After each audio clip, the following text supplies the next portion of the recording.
Good evening, everyone. Welcome to Creating a Circle of Support with Your Loved One.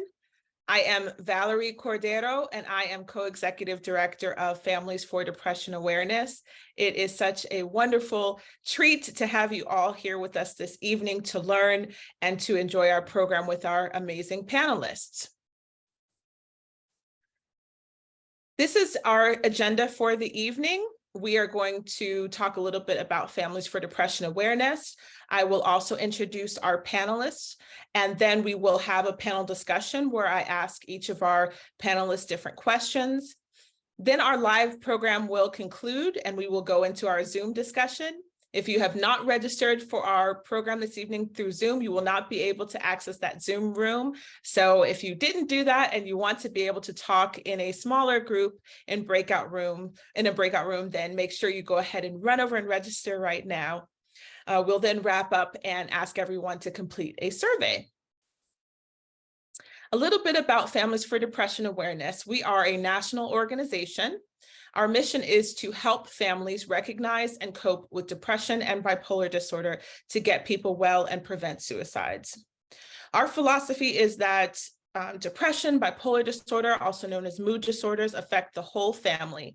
So when one person is living with a mood disorder, it's their sister, their brother, their parents, their spouse, their partners, their children, who are all affected as well. We also believe that those family caregivers are in a very strong position to help support their loved ones. They don't often know how to do that. And so that's where Families for Depression Awareness comes in. We also believe that family caregivers should prioritize their own well-being so that they don't experience caregiver burnout and they can really be there for their loved ones who benefit from their support. The hub of all of our resources is our website, familyaware.org. Many of you may have already visited it in order to register for this evening's program, but if you have not, please do go to familyaware.org at some point after our presentation today and take a look at our webinars, our live stream events. We also have some great online tools and tests, including our depression and bipolar test, and some publications as well that you can access. So really, we encourage you to visit familyaware.org and take advantage of our amazing resources there. With no further ado, I'd like to introduce our esteemed panel for the evening. I will read their bios to you right now, and then we will get right into this presentation. Amy Detmer is a certified peer support specialist who received her credentials in 2011.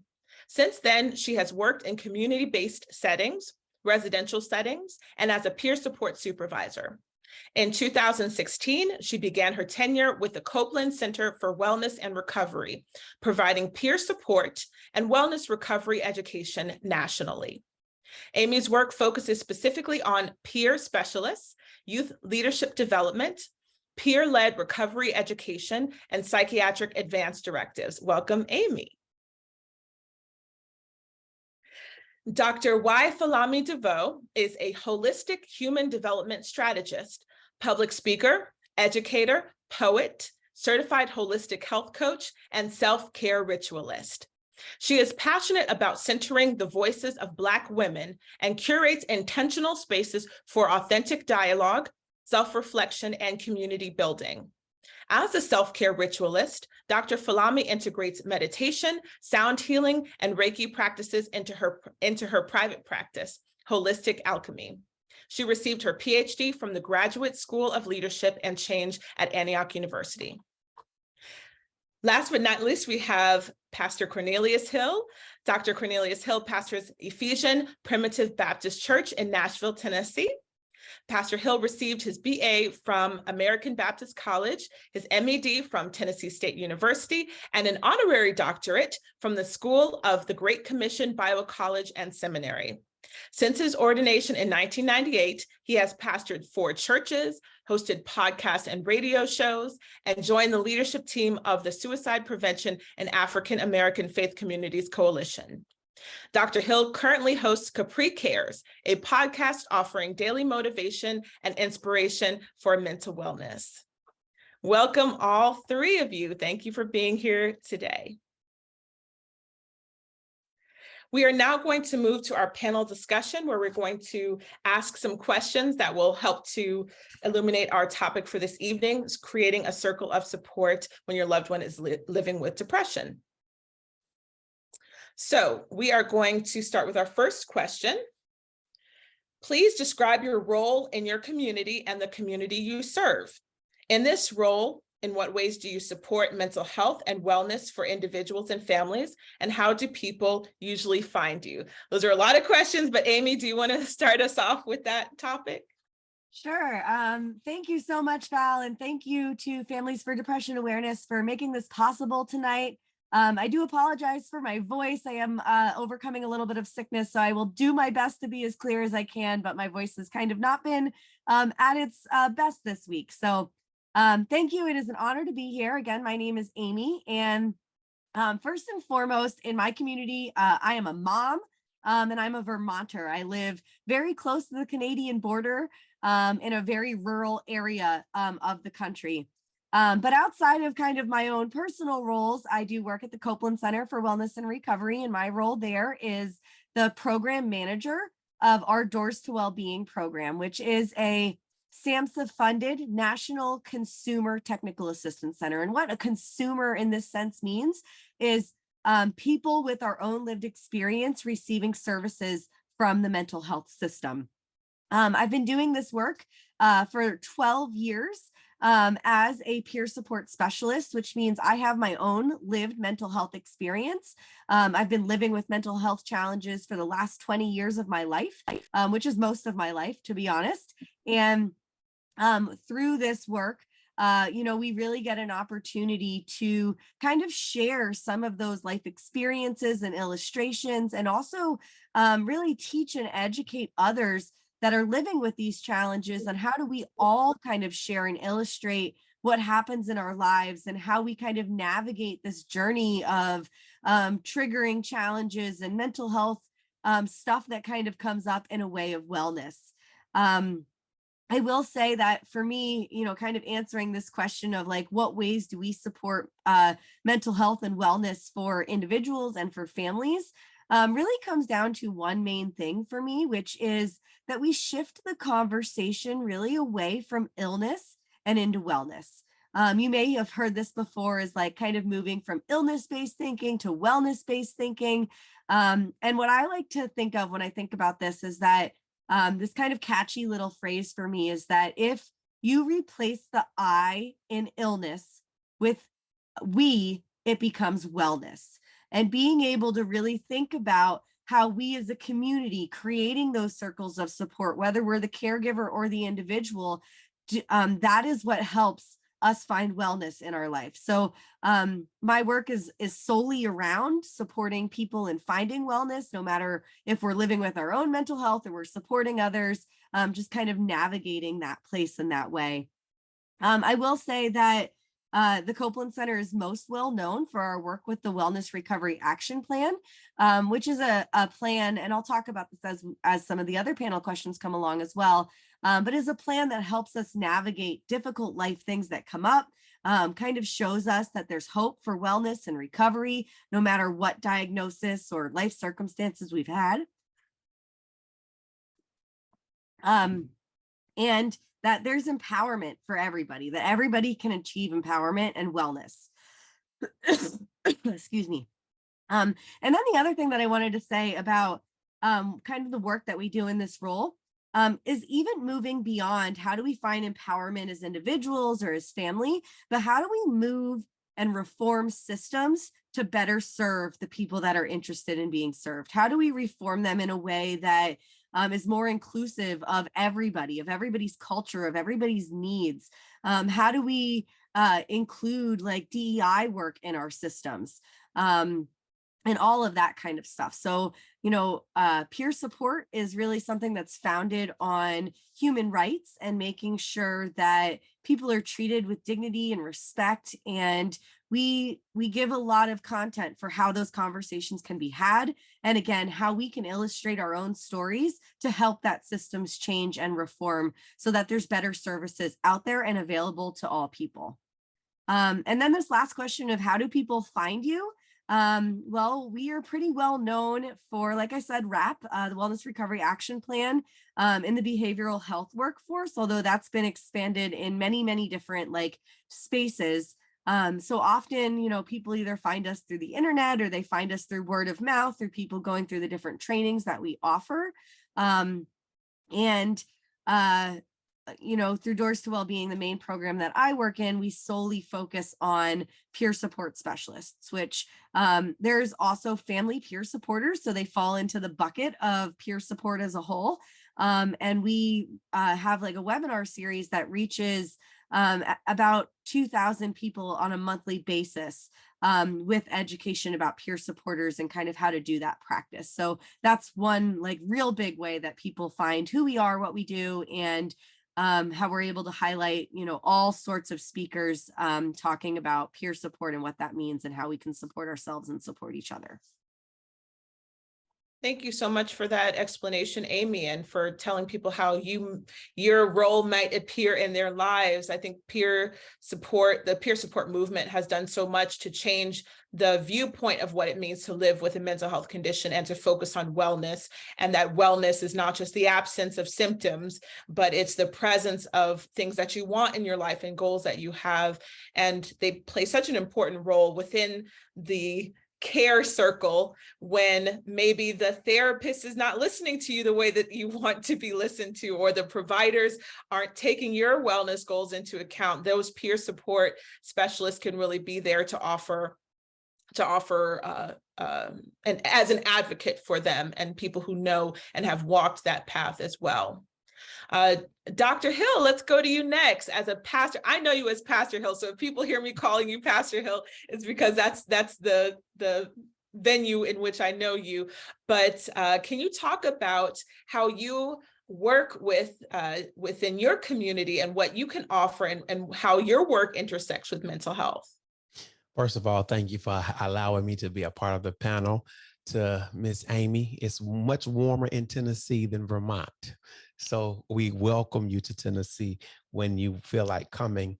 In the Tennessee, Nashville area, of course, Valerie, and to Dr.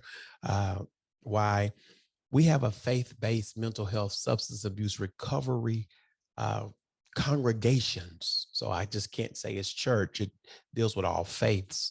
And we've gone through a training here in Tennessee that's under the umbrella of the mental health services for the State Department of Tennessee. And our church is can be found in that list of churches. Also, I'm well connected with the court system. And some of the judges allow me to come to their courtrooms on Tuesdays to witness the mental health part of co-op courts. And there is where I have partnered with some of the judges, Melissa Blackburn, to be specific. She's allowed me to sit in her court and just provide services on the spot. If any other individuals would love my services, beyond that, of course, the relationship has been established. Then finally, of course, through our SPAC, the long acronym that we have, Valerie, that we serve in, there's a coalition of the Suicide Prevention of African American Faith Church Coalition that comes together on a monthly basis to talk about the dynamics of mental health and how we can provide services. And then we do podcasting and radio shows. And then within the local church where I serve, Ephesian Primitive Baptist Church, we do quarterly events, especially with our young people and their families, to get them to see the need to be more mentally acute and have mental wellness. Of course, some of the language has changed over the couple of years, and now we're post-COVID, so we're still playing around, not so much playing around, dancing around some of the political things that we shouldn't say. But we can be found in a lot of places, and of course, social media. So I'm grateful for the opportunities to serve, to sit, to listen and share, to learn from our judges, from our counselors, from our therapists, from our other coalitions that are taking on this challenge so that we can provide the mental health services and wellness that we need to have in community. Thank you, Dr. Hill. And Dr. Falami, how do you show up in your community? How do you intersect with mental health? And what is the work that you're doing? And how do people find you in order to do that work with you? Wow. Well, first of all, I am so grateful to be on this panel with these wonderful individuals who are doing much needed work. And most importantly, is sharing our experiences, right?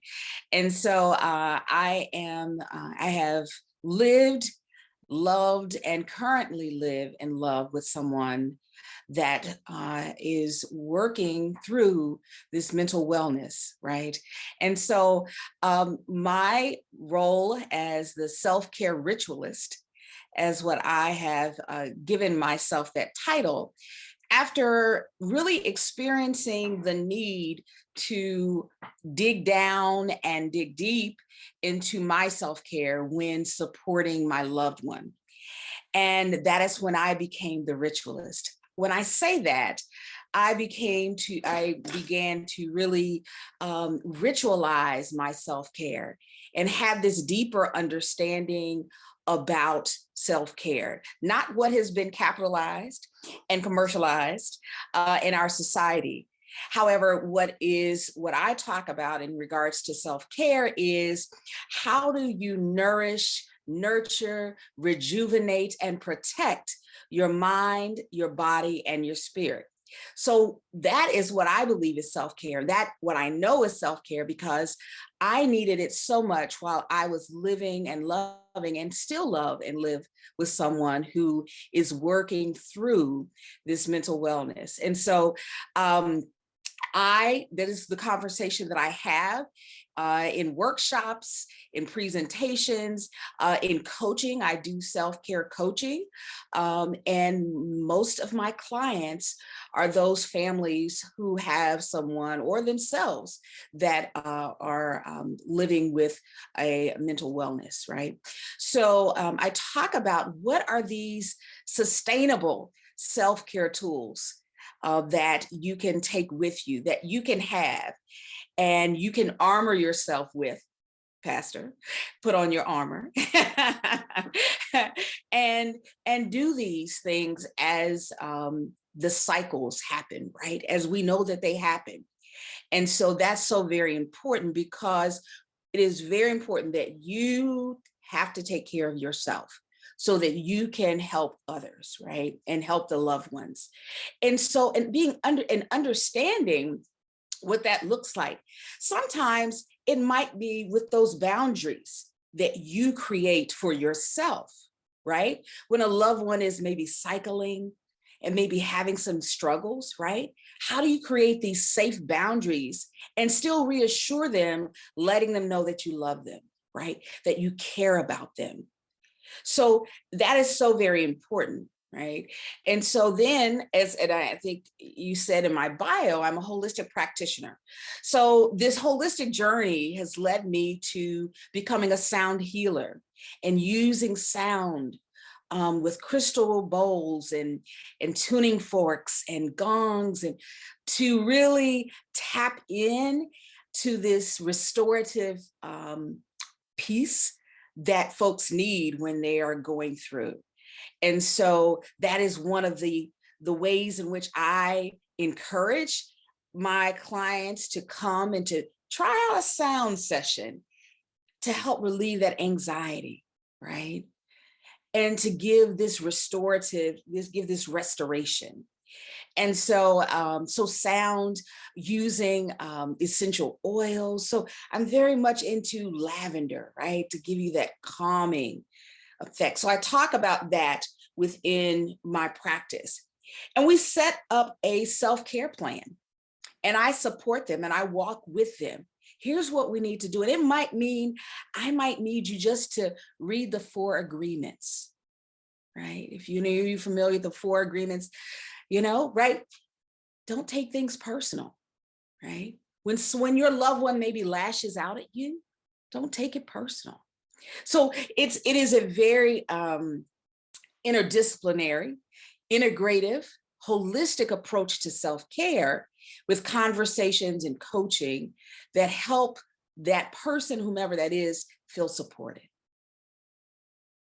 What I love about the work you do, and what has been highlighted through what everybody says, is that I believe sometimes people have an image of what a therapeutic process has to be like.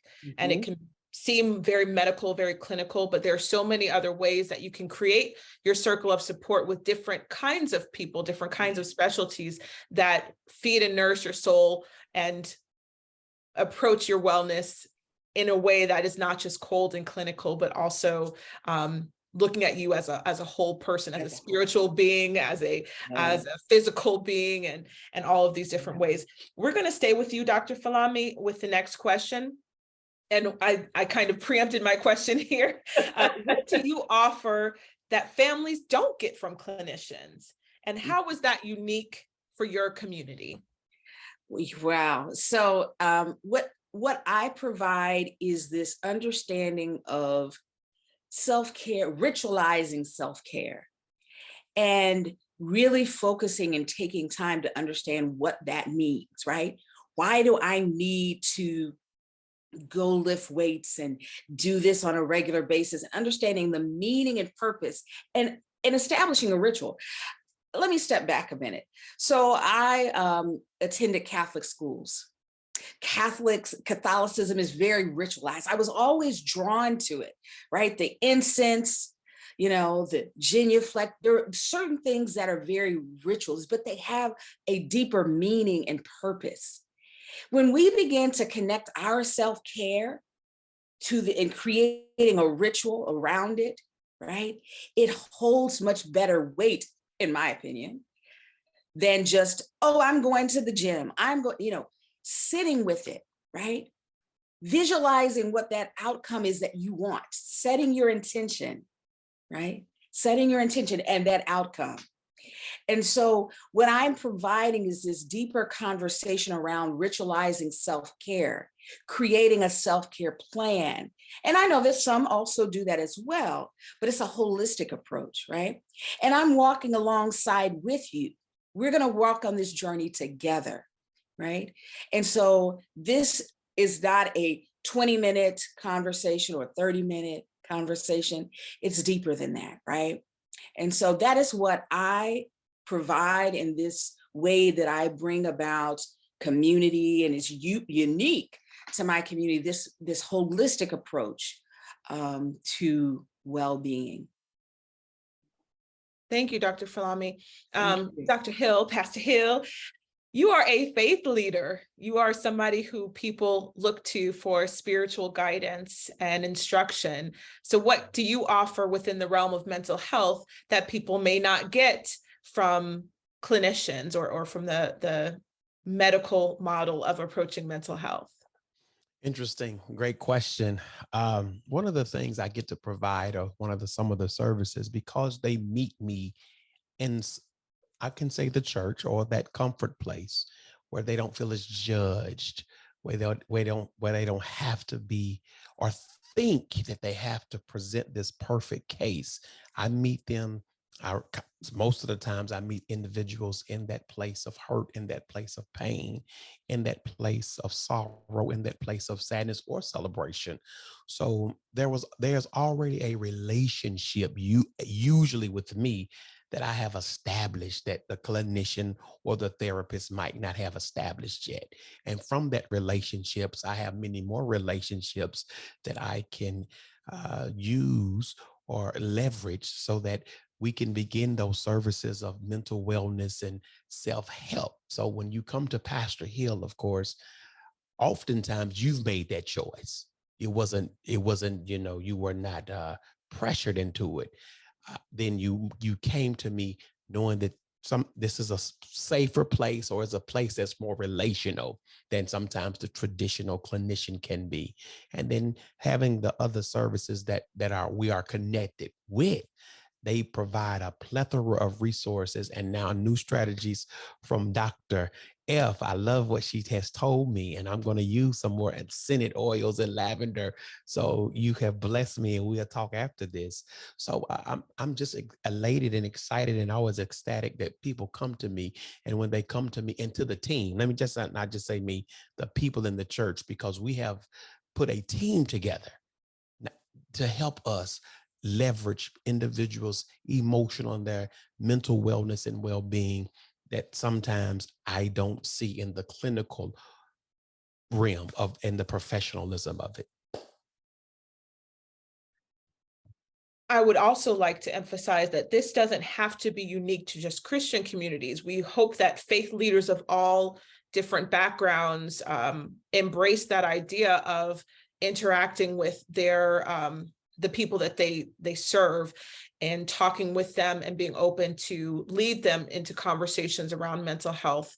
Because as you said, Pastor Hill, there's already that relationship established, that trust established, and there may be doors that open a little bit sooner with your religious or spiritual leader than with somebody else. And that's why a lot of people go to their primary care physicians as well first to talk about mental health conditions or concerns, because they have that personal relationship. And so hopefully that reverberates among all different kinds of faith communities. And we can also divorce the idea of mental health challenges being somehow a moral failing, a spiritual failing, and being like any other medical condition that should be embraced and helped, as if that person is someone who has a medical condition and not necessarily somebody who has not prayed enough or not done this enough, but as a medical condition. So Amy, what do you do? What can you offer as a peer support specialist that is different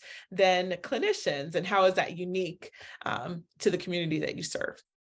Yeah, I loved hearing from Dr. Falami and Dr. Hill there. Thank you so much for your takes on this. And it's just really inspiring to hear everything that you have to say.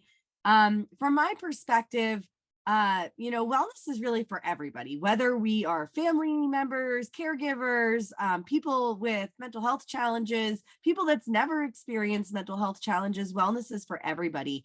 And part of my work as not just a peer supporter, but a RAP facilitator is getting to offer the evidence-based practice wellness recovery action plan, or RAP, group experience to folks. And we get all sorts of people that come through the workshops that we offer, which is basically a program that goes into skill building around self-care strategies, around key concepts of hope, that we can get well and we can stay well and we can do what we want with our lives, around self-advocacy. How do we express the wants and the needs that we have? How do we go to the clinicians or the therapists that we're seeing and say, like, this is what I'm looking for, this is what I want out of it, and how do we kind of make those choices? For me, this was a real shift from engaging with clinical systems, saying like, this is what you need to do and how you need to do it.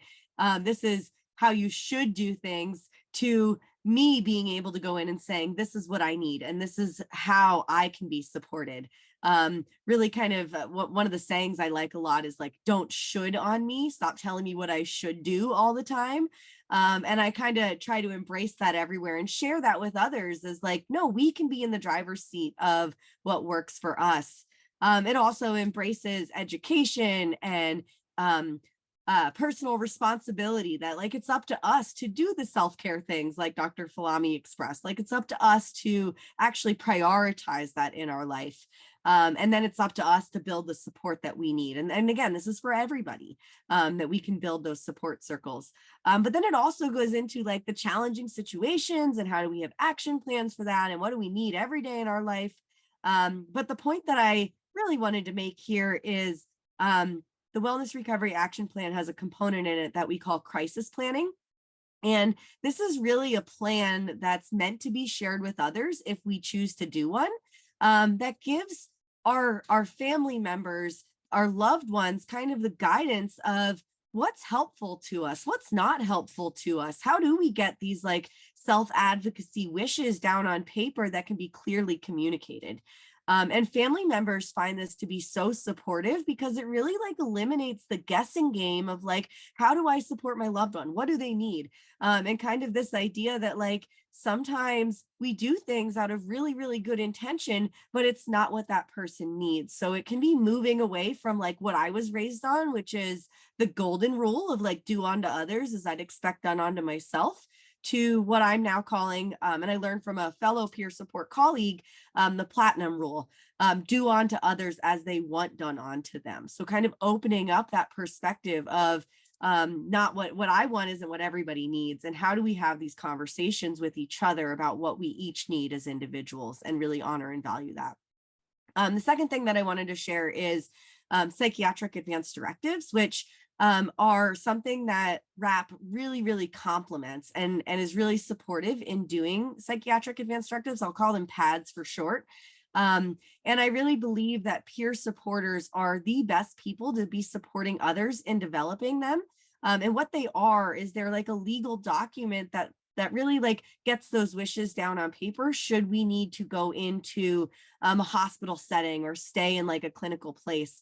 But what it does is, again, it gives our family members and our supporters kind of this guidance of what's helpful, what's not helpful, where do we want to go, what are our medical wishes, what kind of medications do we want or don't we want, in a way that has some legal backing to it, and again kind of helps those family members in that like advocacy role, because I mean, any of us that are family members, I think, know that like advocacy is part of that too. So how do we eliminate that guessing game? And I used to really think that like, oh, creating a psychiatric advance directive was for me and protecting my rights. But it's not. It's really as much of a gift to my family members and to my loved ones as it is for myself too. So that's what I wanted to say about that. And just that, like, you know, in general, what I do and what I offer is more of a group support. So it's not like me being a facilitator and a teacher, but more of me being a facilitator of creating a safe space for all of us to kind of come and talk about, this is what I do that works for me. This is what doesn't work for me, and us to be able to like create a place of mutual learning. And that can happen for family members as well, where there's like family groups like this that can exist for family members to talk about, this is what's supporting me in supporting this loved one. This is how I'm practicing self-care on the really hard days when my loved one's doing something that I would really hope that they don't do, but that's out of my control. And as my fellow panelists here have said too, like that's supporting ourselves in that family caregiving role is really key. And I love how you had that on, I think, one of the slides about Families for Depression Awareness too, Valerie. So thank you. Yes, absolutely. And I love the idea of perpetuating the idea support specialists to help with psychiatric advance directives, because who knows better than people who have been through that experience, what you may need to think about, what you might need to consider when thinking about what would happen if I was not at my most mentally healthy state. And as you said, I want to just reemphasize that it really is a gift to family members, because besides being extremely frightened that their loved one needs to have more intensive care for their mental health, decision-making on their behalf is something that family members dread often. And so having a document that says, this is what I want, I don't want to go to this hospital, don't let this doctor touch me, you know, I've had this medication before, I had a terrible reaction to it. It really is a gift to families, and having a peer support specialist help walk you through that process, I could imagine being extremely supportive. So Dr. Hill, let's go to you for our third question. What are some ways caregivers can create or build upon their circle of support for themselves and their loved ones? I think this also comes from a place that caregivers often feel alone. They often feel like they are overwhelmed with the responsibility for supporting their loved one, and they don't know how to go about getting support, who to turn to besides medical professionals. So what would you advise? What are some ways that a family member can go about creating that circle of support from your experience?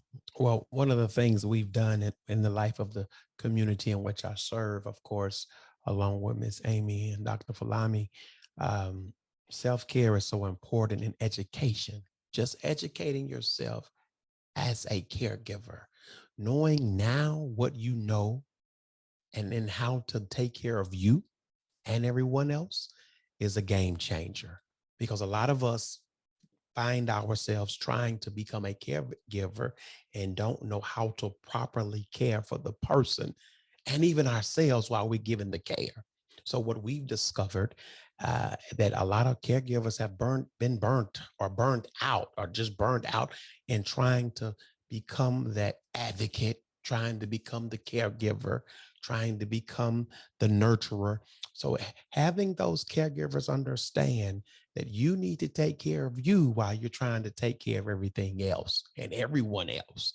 So coming to the community of faith in which I serve, we help share that load. We have a team of individuals, like I said, who are people that they keep their personalities very confidential, to help offset some of those things, to make sure, say, if Amy needed that spa day, if Amy needed that check-in, she can go check in with those people who are on the team to make sure that she's getting the care that she needs. And then if it's beyond us, we have a therapist on retainer. That's one of the things, Amy and Dr. Falami, that I love about what we do in our church. We actually pay for 6 sessions, not for the person per se that's dealing or trying to grasp their mental wellness, but for the caregiver as well. Because oftentimes the attention and the resources go for the individual that is having or striving, let me say it, striving for mental wellness. And we sometimes forget about the other people who are trying to make sure those other individuals get the mental wellness they need. So there's a community in place. We have the steps and the tiers that individuals can come, say Pastor here or the team. It doesn't even have to come to me. They can check in with, say you, Valerie, if you was on the team, this is what I need now. This is where I am. I'm losing it, but I still need somebody to make sure the individual that I'm taking care of is striving toward mental wellness while they need those resources as well. So we just don't provide the resource for the individual that's striving for mental wellness. We provide the resources as well for those caregivers, which at first we overlooked them. So that was really a game changer. What is it like for you as a caregiver? And now we moving into dementia. And when, people in the church is, we have a 5-generation church. So we have members from 5 months to 99 years old. So now we're trying to make sure that those caregivers understand, as you walk with your loved ones in the winter season of your life, you need to understand the resources that are available for you. I think what you're doing in your church could really be a model for what other faith communities can do. Having a team when people are looking to create that circle of support, knowing that there is an identified, trained, ready, responsive team within that faith community that people can turn to for that support, and know that even if the pastor or the faith leader leading that community is not available, there are other people that they can turn to who will confidentially provide them with support. I think that's a fantastic way of looking at building a system of support for caregivers. Dr. Falami, would you like to tell how you would advise people to start creating that circle of support for themselves and their loved ones? Well, first of all, I'm just taking notes because what both of you are doing is amazing and fabulous. And Dr. Hill, most definitely, I'm just so drawn to what you're saying, because it is so very important that because that we realize we need everybody to be on board to support the caregiver. So thank you. I'm just so excited to hear about that. So what was your question again? So when people are looking at who can be part of our circle of support, Yes. what would you advise people to look at? So how would they start creating that circle of support? And you can even talk about how you can be part of a circle of support, or people who do who provide services like you can be part of a circle of support. Absolutely. I am most definitely available to support families, individuals in this journey, and I have other holistic practitioner colleagues that also would, because often, holistic practitioners aren't the first folks that people run to, right? So, and I say that in a very nice way. And so if we can support you, and even life coaches, you think about that, life coaches can also provide this form of support, as well as spiritual coaches. So, those are the folks within my wheelhouse.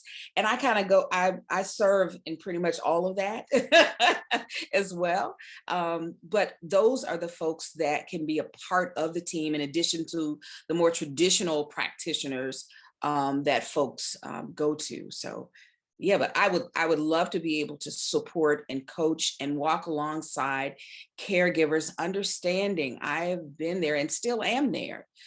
So my lived experience is one that can show you that you can do this self-care.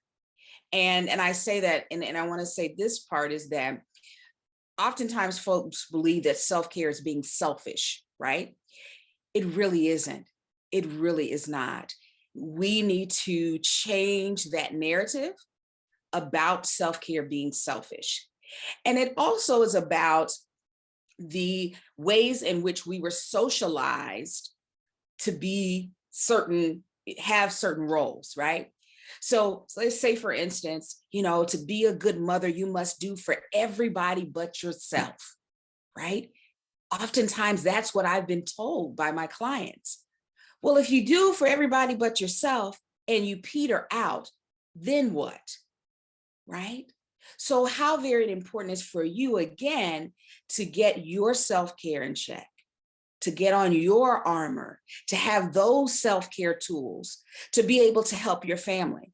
So when I had a large blended family, I would literally lock myself in the bathroom. I needed 20 minutes. I took my candle, I did what I needed to do, ritualizing my self-care back then, right? So that's so very important. So very important. Thank you for that. So I'm taking from what you said, having the life coach, having the holistic coach, and people who provide services like you can also be part of the support team. Amy, I'm going to give you the last word in our last minute before we close out the live portion of today's panel. Do you have anything to add about who should be part of that circle, or how caregivers can go about creating that circle of support? Yeah, I won't be repetitive here, but just, Dr. Falami, like this idea that like we can't pour from an empty cup. So yes, absolutely. Like our own self-care needs to be a priority if we're caring for anybody else. And Dr. Hill, you were talking about like resources and education, and I think that like for me, this really lines up when I'm thinking about a circle of support, because it's not just who's my support that is somebody that really understands kind of what I'm going through, but I'm also thinking like, the caregiver and the person struggling are also support to each other. So how do we in that relationship grow and build our educational resources? And I'll just share a real quick story here that like, I'm a person where like, for me, depression and anxiety go hand in hand. And one day I asked my mom, Mom, do you have any idea what it's like to live with anxiety? And I was really shocked that there was no comprehension at all. So we had a really deep, in-depth conversation on like, what does it feel like to live with anxiety? And what does it feel like to kind of go through these motions? And through that was like us being able to increase our own circle of support with each other. And with that, I think that it's really important that we're also like building our supports outside, and doing that in a way that is really strengths-based. So like that we're doing all that like self-talk that we need to, that we're like seeing strengths in ourselves, and that we're treating ourselves in compassion at the journey. As Dr. Falami was saying, like there's been times where like lock yourself in the bathroom, and like that's where your self-care comes in. It is a work in progress for all of us, and it's not perfect all along the way. So pat ourselves on the back, treat ourselves with compassion as we engage on this journey that may be a shift in thinking of like self-care is not selfish. How do I begin to embrace this in my life too? And as a caregiver, doing those things is really modeling for our loved ones what this can look like as well. I have to extend my thanks to our amazing panelists, Dr. Hill, Dr. Falami, and Amy, for sharing your expertise and your your professions with us and what you do also as passion projects to help people with their mental wellness. We're about to conclude the live portion of our panel, but I want to remind everybody who's watched today to take our survey. You will receive a copy of our Coping with Stress brochure as our thank you. Let us know how this panel went and what you thought of it, and that will help inform our programming going forward. If you are in our Zoom room, sit tight. We're going to have our breakout room and where you can talk to our panelists directly. So please stay with us. And everyone else who is watching on Facebook Live, thank you so much and have a wonderful evening.